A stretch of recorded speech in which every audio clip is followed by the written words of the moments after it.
안녕하세요. 주식심화는 유창호입니다. 2022년 첫 번째 거래일이 진행되고 있습니다. 지난해 코스피는 결국 3,000선 아래에서 마감이 되면서 다소 좀 부진한 흐름으로 마감을 짓는 모습이었죠.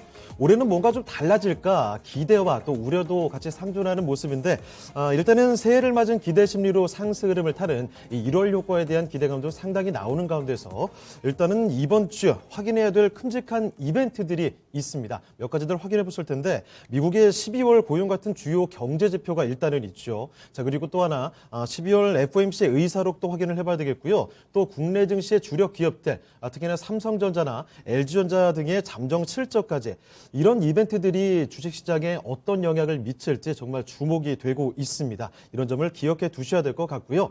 자, 1월 3일 국내 증시 아직까지는 후반 라운드 진행 중인데 좀 잠잠한 모습이었다가 후반 들어서는 조금은 올라오는 모습도 포착이 되고는 있습니다. 지금 이 시점에 증시에 어떤 단면을 포착해 봐야 할지 심화된 증시 분석 지금부터 주식심화론 이 시간 통해서 찾아보도록 할 텐데요. 자, 오늘 첫 번째 거래일인 만큼 알차게 꾸며봤으니까 많은 분들께서 시청을 해주시길 바랍니다. 자, 먼저 첫 번째 주제부터 확인을 해보겠습니다. 화면 보시죠. 염승환이 뽑는 2022년 유망업종 첫 번째 키워드 바로 정상화입니다. 자, 오늘 주식심화론 이베스트 투자증권 염승환 이사와 함께 하도록 하겠습니다. 이사님 안녕하세요. 네, 안녕하세요. 네. 자, 이사님 2022년을 한마디로 표현해 보자면 바로 정상화라는 이야기일까요? 네, 그러니까 일단 사실 2021년도는 돌이켜보면 정말 네. 비정상이 되게 많았던 것 같아요. 그렇죠. 그러니까 공급 부족도 심화됐고 네.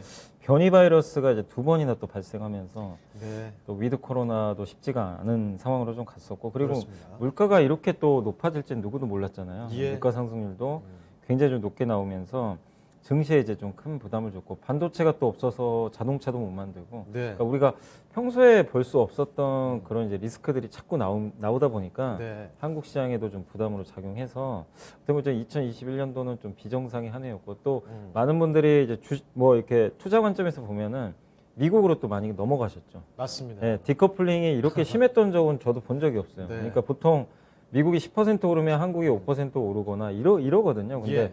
미국이 20% 오르는데 한국은 빠져버리고. 반응을 안 해요. 네.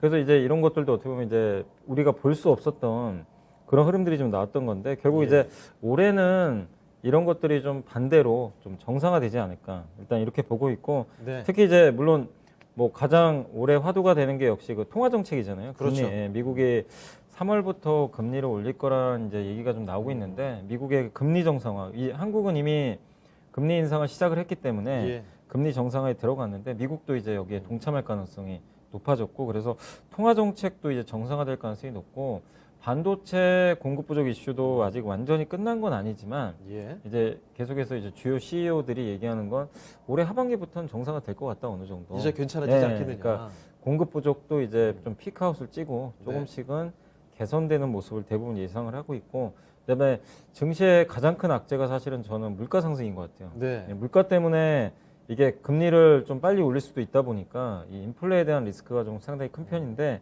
인플레가 언제까지 이어질지는 저도 알 수는 없지만 예. 인플레가 어느 정도 좀 잠잠해진다면 이제 대부분의 이렇게 증시 전문가들이 얘기를 좀 종합해 보면 1, 2월 좀 넘어가면 좀 고점은 지나가지 않겠냐 이런 얘기들을 하더라고요. 그렇게 예. 보면 인플레도 어느 정도 이제 고점을 찍고 좀 완만하게 하향 조정을 좀 보인다면은 이 부분도 증시가 또 정상화되는데 일조를 할 수 있다라고 저는 생각하고 있습니다. 그리고 네. 또 한 가지는 사실 이거는 이제 개인 투자분들이 작년에 가장 많이 좀 이제 어떻게 보면 공포스러웠던 게 물적 분할이잖아요. 네, 그렇죠. 그죠? 너무나 힘들어하셨고. 한번 얘기 나왔다면 네. 충격이었죠. 근데 오늘 보면은 포스코도 그렇고요. 네. SK 이노베이션이 이제 물적 분할한 기업들인데 주가가 되게 좀 좋아요. 예. 그러니까 무슨 얘기냐면 지금 대선 후보들이 지금 나와서 하는 얘기가 물적 분할을 하고 나서 예. 이제 그 자회사가 상장을 할 때 네. 이제 거기에 대해서 약간의 이제 그 소액주주가 피해 보는 걸 좀 없게 하겠다. 기존 주주들에 네, 대해서. 주식 매수 청구권을 준다거나 네. 아니면 아예 자회사 상장을 못 하게 한다거나. 그래서 사실 이런 것들이 저는 오히려 정상인 것 같아요. 네. 그러니까 그동안 우리나라가 좀 너무 대주주만을 위한 것들이 좀 많았잖아요. 그렇습니다. 그래서 미국은 사실 이런 식으로 자회사가 이중 상장을 할 때 네. 어떻게 보면 이제 그 소송도 가능하거든요. 근데 한국에서는 사실 그런 것들이 없기 때문에 예. 소액주주만 어떻게 보면 피해를 보는 상황인데 이것도 어떻게 보면 비정상이죠, 사실은. 근데 여기에 대해서도 대선 주자들이 예. 언급을 직접 또 했기 때문에 소액 주자를 보호해 예. 주려는. 그럼 이것도 어떻게 보면 정상화되는 거잖아요. 그래서 2022년에는 뭔가 좀 잘못됐던 그런 투자들도 좀 정상화되는 그런 좀 그 시초가 좀 될 수 있는 한 해가 되지 않을까 이렇게 예상을 하고 있습니다. 네. 코로나19로 인해서 각국의 중앙은행에서 이 통화 정책으로 풀었던 유동성 이제는 좀 거두어야 할 때고 거기다가 또 반도체를 필두로 공급 부족이라는 말도 여러분 1년 내내 많이 좀 들으셨을 텐데 이런 요소들까지 거기다 하나 덧붙이자면 바로 지금 기존의 소액주주들에 대한 보호 조치들 이런 점까지 각종 요인들이 정상화로 좀 돌아갈 때가 아닌가 이런 그 시점 바로 올해라는 점을 말씀해 주셨고요.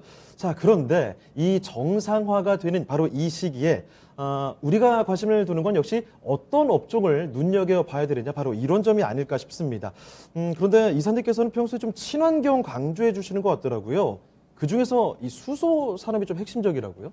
예, 일단 네. 이제 수소 뭐 지난주였네요. 갑자기 이제 네. 현대차가 제너시스 수소차를 개발을 뭐 음. 안 한다는 뭐 그런 루머가 퍼져가지고 이 수소차 갖고 계신 분들이 너무 당황하셨을 텐데 예. 일단 개발을 안 하는 건 아닌데 이제 속도 조절을 하겠다는 것 같아요. 그러다 보니까 예. 이제 이거 수소도 좀 전체적으로 다 속도 조절 들어가는 거 아니냐 이런 좀 얘기가 나왔는데 예. 그러나 그런 건 아닙니다. 이게 수소로 갈 수밖에 없는 상황이고 지금 우리가 100년 전에 이제 화석 연료를 발견을 해서 그렇죠. 뭐 석탄이나 석유, 천연가스 가지고 지금 우리가 이 겨울에 따뜻하게 난방하는 것도 다 사실 어떻게 보면 이제 그런 이 석탄이라는 게 이제 이산화탄소를 기반으로 한 거잖아요. 예. 탄소를. 그래서 그런 것들을 우리가 좀 100년 넘게 지금 이제 사용을 하고 있는데 이 문제가 탄소 배출이 많아지면 지구가 온난화에 이제 들어서게 되고 지구 온도가 올라가면 당연히 모든 이제 문제가 발생하잖아요. 그렇습니다. 그래서 이제 2050년도에 지구 온도를 낮추기 위해서 탄소 중립 이제 정책들을 대부분의 국가에서 예. 시행을 하는데 그러면 결국 석탄, 석유, 천연가스를 대체할 수 있는 것들을 찾아야 되거든요. 친환경. 예. 그래서 결국 이제 뭐 태양광도 좋고 뭐 예. 아니면 풍력도 좋지만 그런 것들을 통해서 전기가 생산이 되는데 네. 이 생산된 전기를 어쨌든 뭔가 보존을 하고 있어야 돼요. 그렇죠. 예. 근데 그 에너지원으로서 수소만큼 좋은 게 없는 것 같아요. 이 수소는 특히 이제 그 운송이 가능한 제품이니까 네. 그러니까 우리가 석탄도 배에 실어서 나르고 그러니까 예를 들면 이제 호주에 있는 석탄이 우리 한국에도 오는 거잖아요. 그렇죠. 예, 석유도 마찬가지고 천연가스도 마찬가지가 될 텐데 이 수소도 마찬가지죠. 수소를 많이 생산하는 국가도 있을 거고 적게 생산, 이제 수소를 생산할 수 없는 국가도 있어요. 네. 네. 근데 그런 것들이 수소는 이제 좋은 점이 탄소 배출이 없기 때문에 예. 이거를 어떻게 운송을 통해서 뭐 예를 들면 호주에서 청정 에너지로 물을 전기 분해해 가지고 수소가 생산이 됐는데 그거를 배에 실어서 한국에 오면 그냥 좋은 거잖아요, 사실은. 예. 그래서 이 수소 비즈니스는 앞으로 좀 성장할 수밖에 없다. 근데 문제는 수소 비즈니스를 가기 위해서는 정말 이제 난관들이 너무 많아요. 왜냐하면 지금 수소 아까 제가 물을 전기 분해한다고 말씀드렸는데 예. 물을 전기 분해하려면 그 전기가 예전처럼 뭐 화석 연료를 떼가지고 전기를 이용해서 하면 그게 무슨 의미가 있겠어요? 그렇죠. 그렇죠. 아무 의미가 없는 거죠.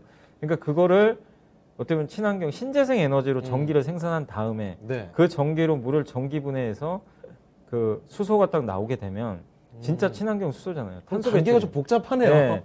근데 그 물을 전기 분해할 때 들어가는 전기가 엄청나게 많이 들어간대요. 네. 그래서 비싸기도 하고. 근데 신재생 에너지는 아직은 대중화가 안 돼 있잖아요. 예. 그래서 이제 그 중간 단계로 나온 게 뭐냐면 사실 지금 수소는 생산이 많이 되는 데가 저런 정유 공장, 예. 제철소 이런 데서 이제 천연가스 개질이라 그래가지고요.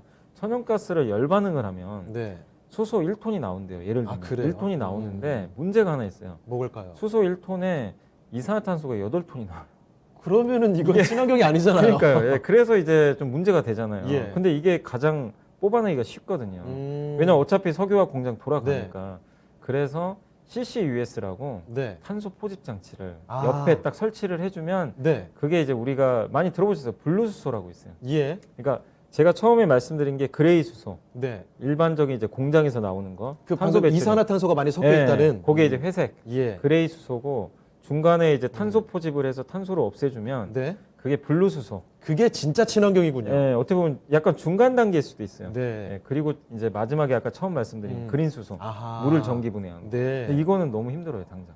이거 가지고 커버가 안 돼요. 네. 그래서 블루수소 쪽으로 좀 갈 텐데 그래서 이 산업이 커질 수밖에 없고 그래서 우리나라 기업들이 요즘에 뭐 수소 동맹체를 만들어 가지고 이 사업을 좀 하려고 하는데 예. 아무튼 계속 좀 그 부분 지켜보시고 그다음에 네. 수소와 관련돼서 하나 더 있는 게 암모니아입니다. 암모니아요. 수소의 최대 단점이 이게 팽창을 해요. 네. 이거 딱 가둬놓으면요 기체니까 이게 자꾸만 폭발하려고 그래요. 그렇죠. 나가려고. 수소 근- 폭탄도 예. 있잖아요. 맞아요. 그래서 배에다 싣고 가려면 부피가 작아야 되거든요. 네. 부피가 크면 운송하기 너무 어렵잖아요. 네.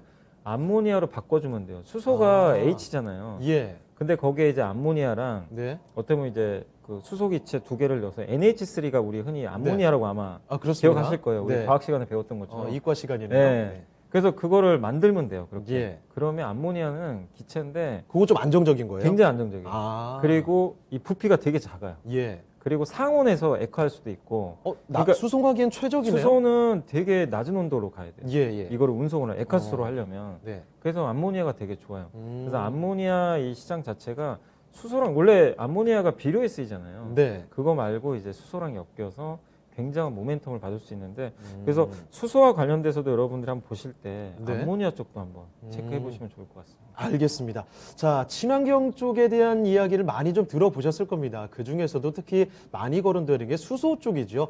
친환경 쪽으로 가게 되면 수소 에너지가 쓰일 수밖에 없는데 그 단계가 아무래도 좀 있기 때문에 중간에 블루수소, 그린수소 같은 이야기도 많이 이야기를 해드렸고요. 거기에다가 암모니아가 수송 과정에서 필요하기 때문에 암모니아로 변화를 해야 되기 때문에 암모니아에 대한 관심도 기울여 보시는 게 어떨까 이런 말씀해 주셨습니다. 자, 그런데 말이 나온 김에 요 얘기 좀 해봐야 될 것 같습니다. 조금 전에 수소 이야기 말씀해 주실 때 탄소 포집이 필요하다라고 하셨는데 그 CCUS라고 하죠. 말이 조금 어려운데 네. 탄소 포집 관련된 종목들도 사실 증시에 대해서 지난해 좀 많이 심심찮게 나왔거든요. 네. 이 얘기 좀 집중해 볼까요? 사실 이제 이 탄소 포집 장치 관련된 그 회사는 한국에 별로 없어요. 네. 아직까지는 많지는 않고 해외 기업들이 이제 주로 포진을 하고 있는데 CCUS가 뭐냐면 사실 이게 영어 약자긴 한데 탄소를 포집하고 저장하고 네. 이제 활용하는 그 약자라고 보시면 좋을 것 같고. 그러니까 아까 제가 그 그레이 수소에서 수소가 예. 1톤 나오는데 탄소가 8톤 배출되니까 이걸 네. 없애야 되는데 그러니까 탄소를 일단 포집을 해요. 네. 그 단계가 하나 있고 포집한 다음에 이거를 활용할 수 있어요. 탄소 같은 게 이제 필요한 것 중에 하나가 뭐 탄산가스 같은 데 만들 때 예. 탄소 필요하잖아요. 그쪽으로 보내줄 수도 있고 음. 아니면 탄소를 이제 저장해요. 네. 주로 어디다 묻냐면 땅 속에. 묻어서 땅 속에 모아서? 그냥 묻어버려요. 그냥. 아 이거 나오면 안 되니까. 아하, 온도가 네. 왜냐면 예. 이제 탄소가 배출이 되면 당연히 온도가 올라가니까. 음. 그래서 그거를 바다나 땅 속에 그냥 묻어버리는 거예요. 예. 영구적으로. 그래서 필요한 데다 보내기도 하지만 이제 묻는. 그래서 이런 것들을 이제 하나로 CCUS라는 이제 표현을 하는 건데 예. 이게 앞으로 아까 말씀드린 대로 우리가 당연히 빨리 신재생 가가지고 그냥 물을 전기 분해하면 얼마나 좋아요. 근데 그건 불가능해요. 당장 네. 모든 걸 할 수가 없고 그래서 중간에 이 분류수소밖에 할 수가 없는 상황인데 문제는 이 CCUS가 엄청나게 앞으로 필요합니다. 예. 그래서 탄소 이산화탄소 배출을 2050년까지 우리가 줄여야 되잖아요. 그러기 위해선 지금 그 CCUS 용량이 일부가 있는데 예. 여기서 좀 100배가 더 필요하대요. 아, 그래요? 예. 100배 엄청난 100배면 차이네요. 엄청나죠. 그러니까 이 CCUS 설비를 그렇다고 아무나 건설할 수도 없는 네. 거잖아요. 그래서 여기에 관련된 기업이 한국에 건설 회사들이 이걸 하고 있어요. 아, 그렇습니까? 가장 이제 많이 들어보셨겠죠. 네. 삼성 엔지니어링. 아. 예, 이미 이 사업을 좀 시작하고 있고 예. 뭐 암모니아 사업으로도 좀 지출하려고는 하는데 아무튼 CCUS와 관련된 그러니까 삼성 엔지니어링 수소 사업도 하기 시작을 했거든요. 그래서 요새 중동 국가들도 수소 관련된 프로젝트들을 조금씩 발주하려고 하는데 네. 그런 것들을 삼성 엔지니어링이 아마 수주를 받을 가능성이 굉장히 높고 또 한국의 대표 회사 중에 하나가 DLENC라고 옛날에 예, 대림산업. 예, 거기는 실제로 그 대산파워로부터 수주를 받은 게 있어요. 네. 예, 이 뭐라 그러냐면 이제 인수 뭐 그 실제로 이제 인수 의향서를 좀 낙찰 의향서라고 그러죠. 예. 예, 공사를 하기 전에 낙찰 의향서를 좀 받았던 이제 경험도 있는 것처럼 CCUS 사업을 이미 어느 정도 이제 했던 경험이 있다 보니까 실제로 이제 이 시장이 열렸을 때 이 경험을 바탕으로 해서 저는 굉장히 앞으로 많은 수주를 받을 수 있을 거라고 좀 생각하고 있습니다. 그래서 아직은 시장이 초기 국면이니까 예. 돈을 뭐 많이 번다 이걸 떠나서라도 이쪽 방향은 분명히 맞거든요. 네. 이 방향을 거스를 수는 없잖아요. 네. 그래서 한국의 대표적인 이 두 개 그 CCUS와 관련된 이 건설회사 한번 여러분들이 주목해 보시면 좋을 것 같습니다. 네, 알겠습니다.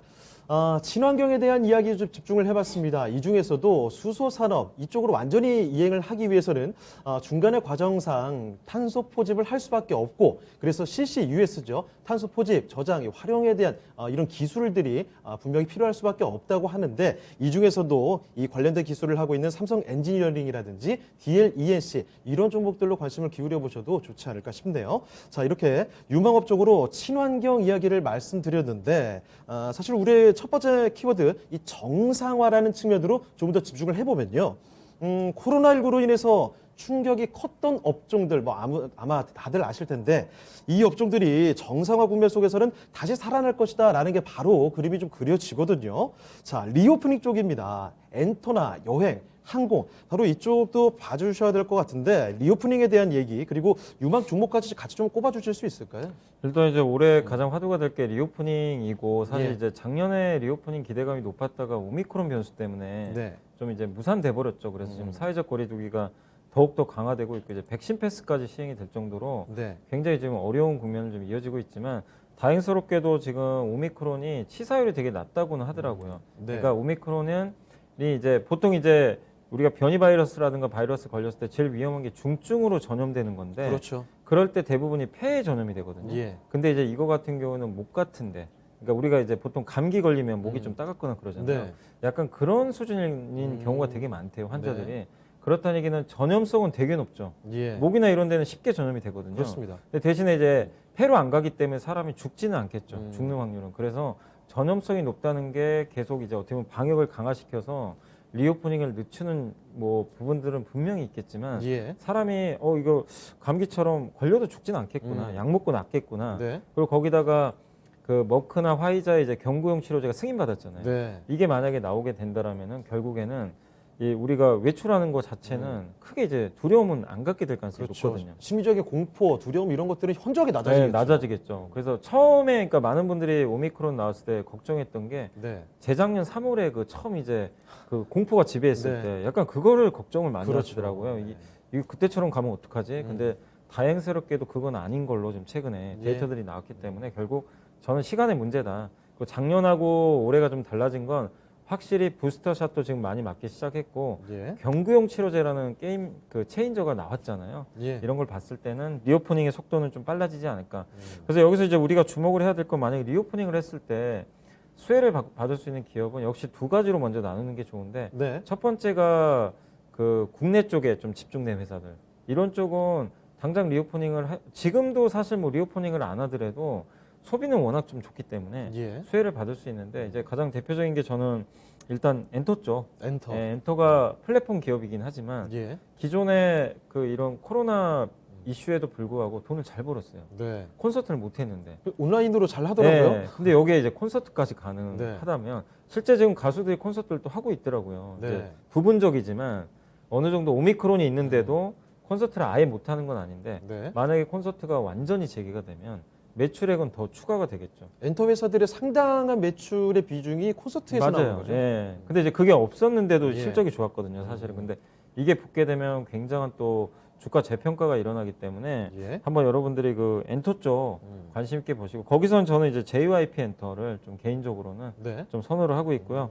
그다음에 이제 여행하고 항공은 역시 조금 결이 다른 게, 네. 해외여행을 가야 되잖아요. 그렇죠. 근데 그건 솔직히 당장은 힘들어요. 뭐 불가능하죠. 지금 또 나가면 10일 격리 당하니까. 예. 근데 지금 시장에선 그래도 한 3분기부터는 좀 어느 정도 가능하지 않을까. 완전 정상화는 내년은 돼야 되지만, 네. 그러면 주가는 아시겠지만 3, 4개월 먼저 움직이잖아요.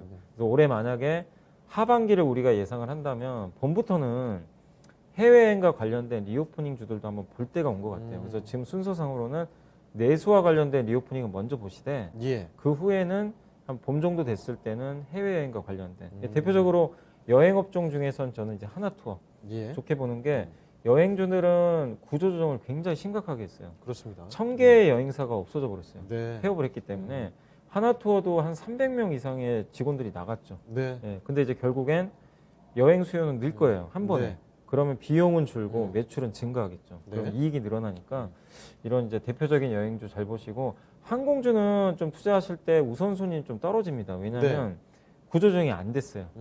다 살아남았어요. 예. 그게 어떻게 보면 이제 업황면에서는 좋은 건 아니에요. 예. 예, 그리고 일단 이제 항공 화물로 돈은 많이 버는데 저비용 항공사들이 지금 되게 힘들잖아요. 그렇습니다. 유상자 이슈가 있는데 전 이제 다행스럽게 만약에 작년도에 많이 해놨기 때문에 올해 더 이상 증자를 안 하면 예. 저비용 항공사들은 한번 날개를 필 것 같아요. 왜냐면 너무 억눌려 있었고 네. 저비용 항공사들이 지금 어쨌든 주변에 동남아라든가 이런 노선이 만약에 개통이 되면 가장 큰 수혜를 받을 수 있거든요. 예. 대한항공은 화물로 돈을 많이 벌었어요.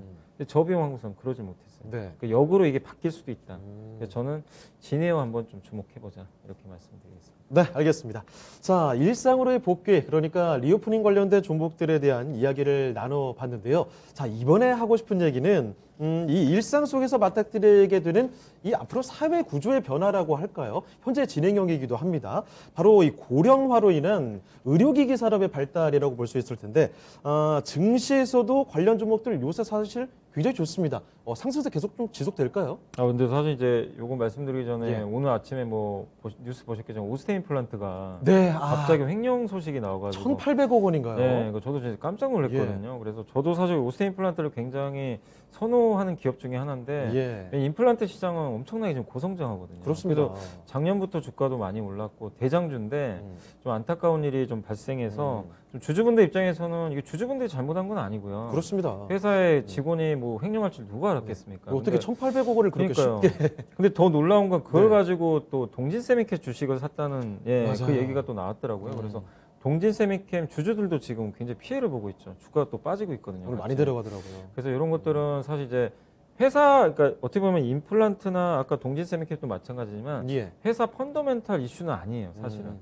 근데 이런 것들이 이제 주가의 할인 요소가 될 수 있기 때문에 좀 예. 안타깝긴 한데 어쨌든 오스테인 임플란트는 좀 이제 실질 심사 받을지 모르겠지만 좀 빠른 시간 안에 좀 거래가 좀 풀렸으면 네. 하는 좀 바람이고 예. 제가 오늘 좀 드리고 싶은 말씀은 그걸 떠나서라도 피부 미용이라든가 덴탈 시장은 저는 커질 수밖에 없다. 업종 자체 예. 전망 좋다. 왜냐하면 우리가 고령화됐을 때 예. 가장 많이 신경 쓰는 게 사실 주름이잖아요. 네. 나이 드신 분들이 당연히 젊었을 때랑 이제 비교를 할 때 주름이 너무 많이 가면 그것도 스트레스잖아요. 예. 근데 요새 이제 옛날에는 성형수술을 많이 하셨는데 요즘에는 이제 칼을 대지 않고 비침수법이라 그래서 네. 의료기기 레이저 같은 거 초음파 이걸로 이제 여기 이 피부 표면을 쏴주면 이 밑에 콜라겐이 형성돼 가지고 이걸 쫙 펴준다고 하더라고요. 시대가 좋아졌네요. 네. 근데 이게 영원히 지속되는 건 아니고 예. 한 3개월.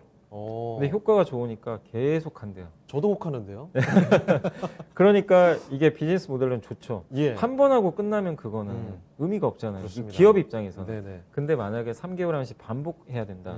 그럼 계속 매출이 꽂히는 거죠. 근데 그렇습니다. 이게 우리나라에서만 지금 잘 되는 게 아니라 해외에서도 많은 나라들이 이제 고령화 시대에 접어들거든요. 예. 근데 한 번 내가 이거를 시술을 했는데 효과를 보면 당연히 여기에 돈을 아끼진 않을 것 같아요.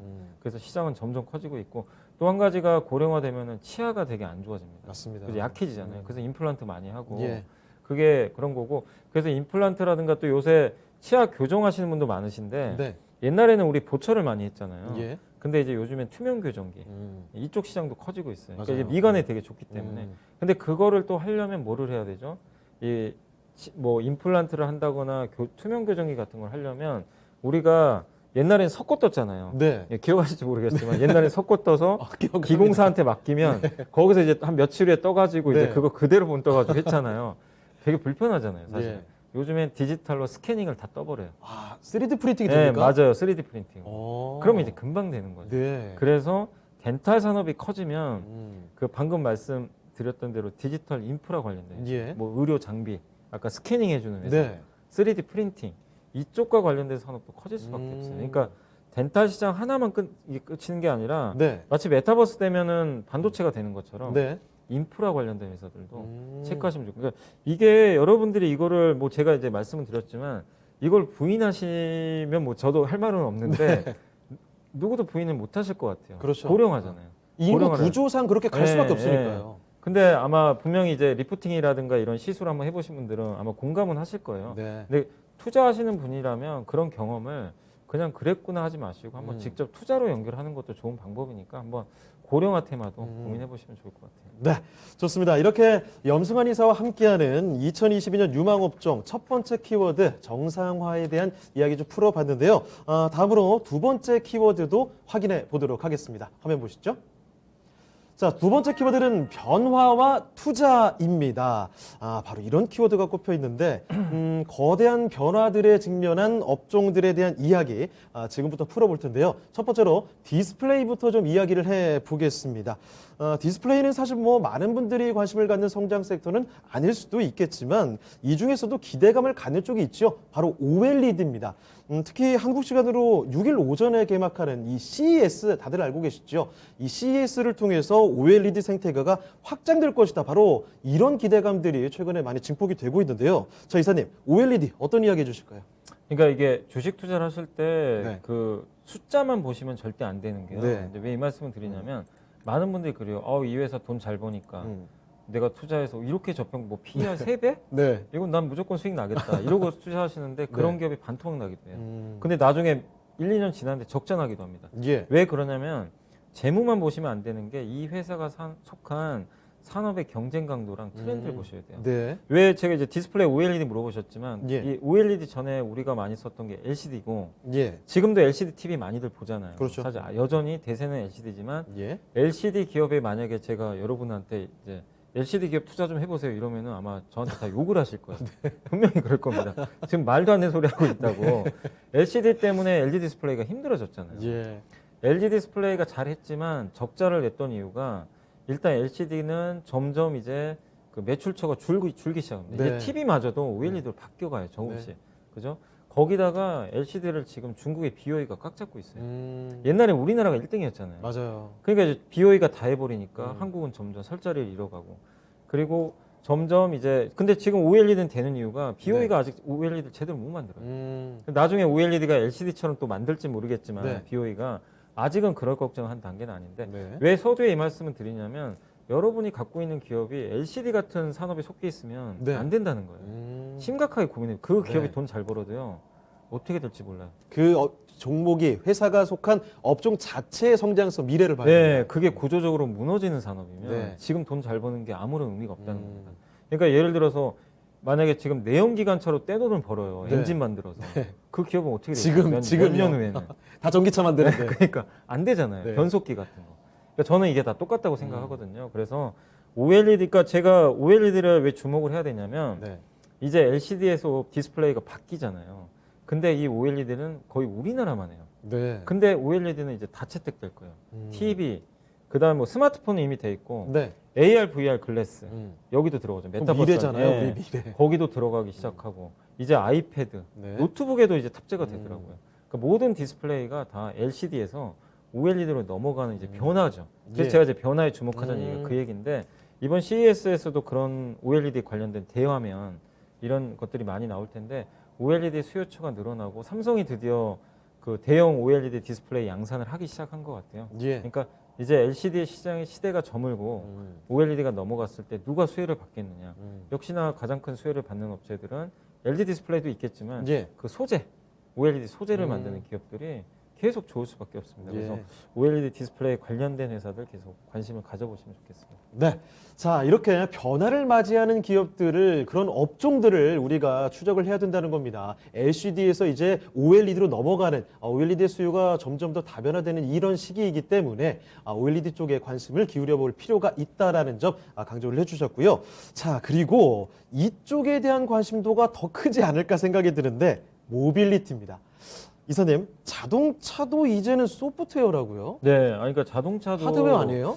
그러니까 다 그렇게 보시잖아요. 자동차는 뭐 이 껍데기가 중요하지. 기계잖아요. 네, 안전해야 되고. 네. 근데 이제 자동차가 이제 전기차로 바뀌잖아요. 네. 점점. 근데 우리 그 일반적인 완성차는 그 안에 수백 가지 부품들이 다 들어가 있잖아요. 네. 그래서 되게 복잡하고 만들기가 그렇죠. 쉽지 않죠. 엔진부터 해가지고 다양한 부품들이 들어가는데, 근데 전기차로 바뀌는 순간 부품이 확 줄어들어요. 아, 그래요? 예. 일단 그리고 그 이제 앵커님도 어렸을 네. 때 RC카라고 혹시 만들어 보셨나요? 이렇게 모터만 딱 해가지고 바퀴 붙여가지고 아, 무조건 그냥 우리 이렇게 만들어봤죠. 들고, 네, 다 해봤잖아요. 이상한 모터 네. 이름도 막 있고. 남자분들은 다 해보셨을 거예요. 그 만들기 어렵지 않잖아요. 네. 예, 그냥 모터만 있으면 돼요. 배터리. 맞아요. 네. 거기에 바퀴 붙여서 그게 사실 지금 전기차예요. 어쩌면. 아, 그러니까 전기차가 만들기가 훨씬 쉬워요. 네. 부품이 적기 때문에. 그래서 중요한 게 사실 전기차의 제일 중요한 게 모터랑 어떤 이제 배터리를 얼마나 효율적으로 관리하냐 이게 네. 문제긴 하지만 기본적으로 그런 것들이 완벽하게 갖춰지기만 하면 조립하는 건 훨씬 쉽죠. 네. 예. 근데 그러다 보니까 이제 그 이 전기차 관련해 가지고 하드웨어로 뭔가 차별화를 두긴 되게 힘들어요. 네. 이제 비슷비슷해서요. 그러니까 우리가 뭐 포르쉐를 타고 막 이런 예. 것들은 성능 차가 엄청나잖아요. 일반 자동차랑. 완성도 근데 자체가 전기차는 다르니까. 네. 어차피 이제 모터나 배터리가 중요하니까 그러면 하드웨어보다는 결국 그 안에 탑재된 소프트웨어. 테슬라가 네. 차를 안 만들던 회사가 왜 이렇게 됐을까? 엄청난 회사가 그러네요. 소프트웨어 경쟁력. 어. 그거 가지고 다 업데이트해가지고 차를 예. 신차로 만들어버리고. 그리고 이제 여기서 한 단계 더 진화한 게 자율주행이잖아요. 예. 자율주행 차가 이미 나오기 시작했고 그걸 하려면 자율주행은 그냥 하드웨어가 중요한 게 아니잖아요. 네. 그 안에 탑재된 소프트웨어로 모든 걸 컨트롤하기 때문에. 그리고 실제로 판단도 소프트웨어가 맞아요. 내려야 되는 것이고. 네, 그래서 인공지능으로 예. 그걸 다 판별을 해가지고 하는 거기 때문에 소프트웨어 경쟁력이 올라갈 텐데 올해 레벨 3는 이제 그 사람이 네. 관여를 평소에 안 하다가 돌발 상황에서 이제 한 번씩 관여하는 걸 레벨 3라고 하는 건데 이 차가 올해 한국에서 출시가 된다고 하더라고요. 네. 그러니까 본격적인 자율주행 시대가 열리니까 여러분들이 이제는 자동차라도 옛날의 자동차 그냥 아무리 옛날에 내연기관차 잘 만들어도 이제 의미가 없어요. 네. 이 변화를 주목하셔야 되고 여기에서 수혜를 받는 기업이 누가 될 거냐? 자동차 소프트웨어 만드는 현대차의 현대오토에버랑 네. 기업이 이제 전용 소프트웨어 만드는 기업이고 그런 것들을 총괄하는 회사가 이제 현대모비스. 그래서 여기 소프트웨어 관련된 기업들을 이제부터는 투자하실 때 네. 투자 목록에 꼭 한번 넣어보시면 좋을 것 같습니다. 알겠습니다. 자, 자동차도 이제 하드웨어가 아니라 소프트웨어다라는 말씀을 해주셨습니다. 그렇죠. 자율주행 이야기도 해주셨는데 자율주행차가 1초 만에 마하 1까지 간다고 해도 사고가 나면 그 자동차는 아무도 보지 않겠죠. 이런 관점입니다. 아무래도 이제는 소프트웨어가 훨씬 더 중요하지 않을까 이런 관점에서 자동차 업종 쪽에서도 변화가 일어난다는 점 꼭 기억을 해주시고요. 자, 다음으로 이야기 나눠볼 업종은 휴대폰입니다. 다들 뭐 아실 테지만 폴더블 폰, 이제는 폴더블이 대세라고 볼 수가 있겠죠. 지난해 판매량도 워낙 좋았는데 이사님 올해도 좀 기대해 볼 수 있을까요? 저도 깜짝 놀랐어요. 왜냐하면 이제 시즌 1, 2는 망했죠, 사실은. 예, 진짜 표현이 좀 그런데 저도 기대를 했다가 어쨌든 안 됐잖아요. 네네. 예, 판매량도 너무 부진했고.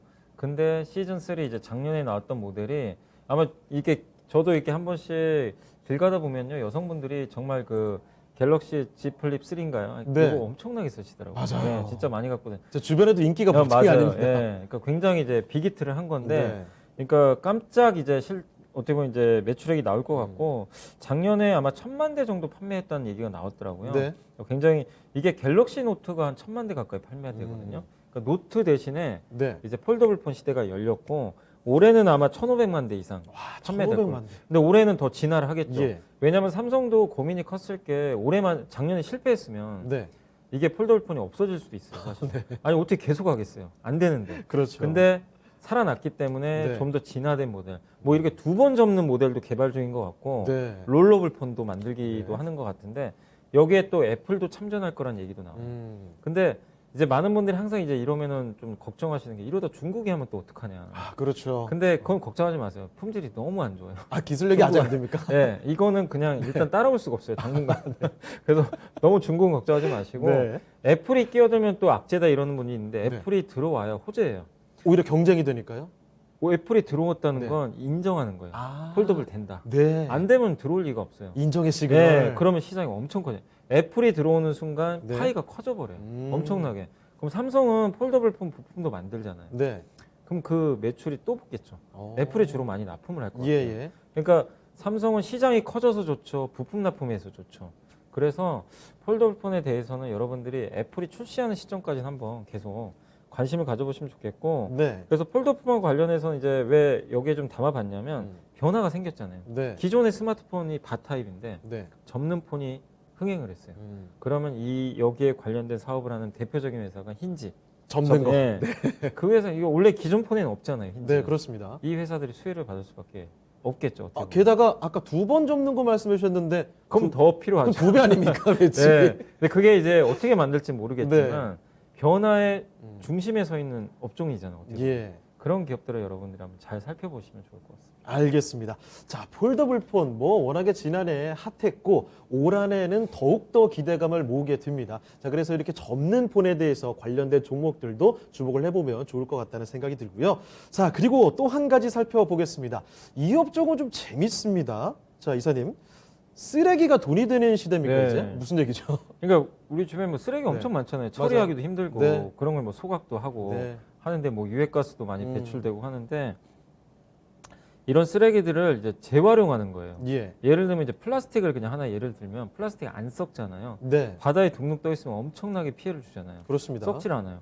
그래서 근데 문제는 플라스틱을 만들 때 석유화학 공정 기반으로 만들다 보니까 네. 탄소 배출도 엄청나게 많아요. 음. 그러니까 문제가 환경에 되게 안 네네. 좋죠. 그러다 보니까 이제 플라스틱 처리 생산 문제가 굉장히 심각한 상황인데 그래서 이제 나온 게 뭐냐면 버려진 플라스틱 있잖아요. 네. 이거를 재활용하는 거예요. 재활용이 폐 되나요? 플라스틱을 깨끗하게 수거를 해가지고 네. 이제 업체들이 있어요.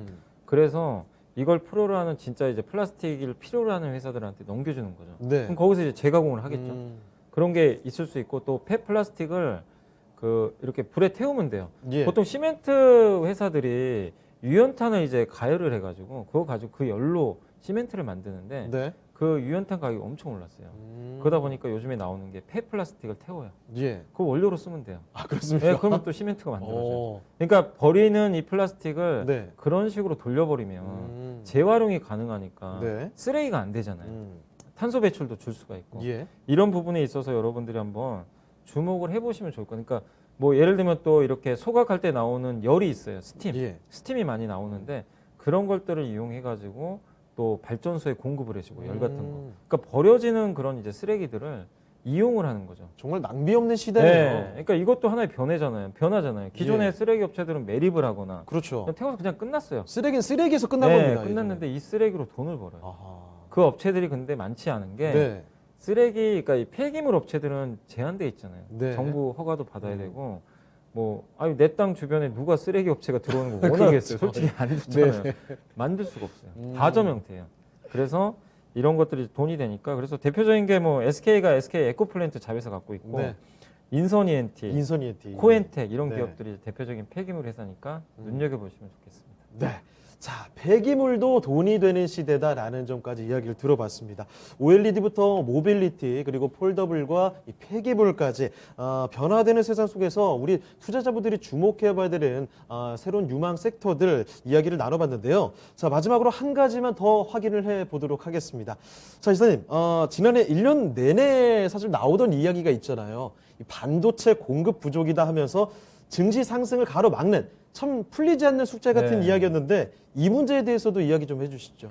그러니까 공급 부족이 너무 심각했죠. 네. 비메모리 반도체가 특히 없어가지고 이게 자동차까지 지금 여전히 심각한 게 지금 자동차 만약에 지금 주문해도 1년 후에 나온다고 하니까 맞아요. 굉장히 지금 아직도 해결이 안 되는데 그럼 뭘까요? 만약에 이 공급 부족 이슈가 언젠가 완화되겠죠. 네. 완화됐는데 대기업 입장에서 한번 생각해 자동차를 만드는 업체 입장에서 옛날에는 자동차 반도체를 100 정도를 유지했다고 쳐볼게요. 네. 재고를. 근데 이번 사건을 겪고 났잖아요. 그럼 어떻게 될 거예요? 만약에 제가 CEO면 최소 300개 이상은 구비해 놓을 것 같아요. 앞으로는. 또 부족할지 네, 모르니까. 무슨 일이 발생할지 네. 모르니까. 그러니까 정상 재고보다 많이 쌓을 것 같아요. 그러면 이 재고 확충 사이클이 오죠. 예. 재고를 확충하려면 뭔가 투자를 해야 돼요. 그렇죠. 공장 지어야 돼요. 어. 생산량 늘려야 되니까. 네. 그러면 이 공장 같은 거 지을 때 수혜를 받는 기업들. 그래서 대표적으로 저는 반도체 회사들이 수혜를 받을 수밖에 없다고 봐요. 왜냐하면 반도체 공급이 부족하는 걸 해결하는 방법은 네. 많이 지어야 돼요. 생산량 늘리는 수밖에 없어요. 네. 그래서 비메모리 반도체 관련된 기업들 잘 보셔야 될 것 같고 특히 예. 그 중에 가장 대표적인 회사들이 DB하이텍 같은 네. 파운드리 회사들 있죠. 삼성도 마찬가지고 이런 쪽을 좀 주목하시면 좋겠고 그리고 공장을 우리가 그냥 사람이 옛날에는 그냥 일일이 다 지어서 그 운영을 했지만 요즘에 공장은 다 자동화돼 있잖아요. 네. 그게 요즘 많이 얘기 들어보셨겠지만 스마트 팩토리. 네, 공장을 완전히 자동화하는 거죠. 네. 로봇도 수혜주예요. 설비 투자. 그렇죠. 어떻게 보면 왜냐면 로봇 최근에 또 예. 관심이 커지고 있는. 그러니까 많은 사람들하고 얘기해보면 로봇 하면요 일본에서 만든 그 인간처럼 생긴 로봇을 항상 떠올리는데 아시모. 그거는 아직 아니고 그냥 우리 흔히 뉴스 같은 데 보면 로봇팔이 막 이렇게 물건 집어다 네. 하는 거 있잖아요. 특수한 공장에서. 목적이 있는 그런 네, 로봇들. 그 로봇들도 네. 당연히 공장 자동화에 많이 필요합니다. 그래서 스마트 팩토리 시스템을 구비해 주거나 예. 로봇 삼성이 왜 로봇 투자를 하겠어요? 그런 것들 때문이거든요. 그래서 설비 투자와 관련돼서 반도체, 스마트 팩토리, 로봇주들 여러분들 주목해 보시면 일단 좋을 것 같습니다. 네. 자, 이 반도체 공급 부족에 대한 이야기가 지난해 한 해 동안 계속해서 나왔습니다. 자, 이렇게 한번 공급 부족에 대한 사태를 겪어봤기 때문에 앞으로 그 부족했던 만큼만 더 쌓아놓는 게 아니라 좀 더 재고를 더 늘릴 가능성이 있다는 점. 그렇기 때문에 설비 투자가 더 공격적으로 들어갈 테고 이렇게 되면 반도체 그리고 스마트 팩토리 관련된 종목들 쪽으로 우리가 눈여겨봐야 되지 않을까 이런 점까지 마지막으로 강조를 해주셨습니다. 자, 지금까지 이베스트 투자증권 염승환 이사와 함께 2022년 올 한해 주목해봐야 되는 유망 업종에 대한 이야기를 정리를 해봤습니다. 자, 그럼 염승환 이사는요 오늘 여기서 인사드리도록 하겠습니다. 이사님 오늘 말씀 고맙습니다. 네, 감사합니다. 자, 시장 상황 아직까지는 좀 상승권을 유지하고 있습니다만 보니까 양시장 모두 0.3% 안팎의 상승입니다. 드라마틱한 변화는 오장에도 계속해서 나오지는 않고 있는 상황이고요. 코스피는 2,988포인트, 코스닥은 1,037포인트 지나고 있습니다. 자, 남은 시간 얼마 남지는 않았습니다. 오늘 어김없이 3시 반까지 진행이 되니까요. 잘 대응하시길 바라면서 주식 심화론은 오늘 여기서 마치도록 하겠습니다. 자, 지금까지 다양한 투자 판단에 대한 도움 말씀드렸습니다. 하지만 특정 종목의 상승과 하락을 보장하지 않는다는 점 명심해 주시고요. 저희는 내일 이 시간에 다시 뵙겠습니다. 고맙습니다.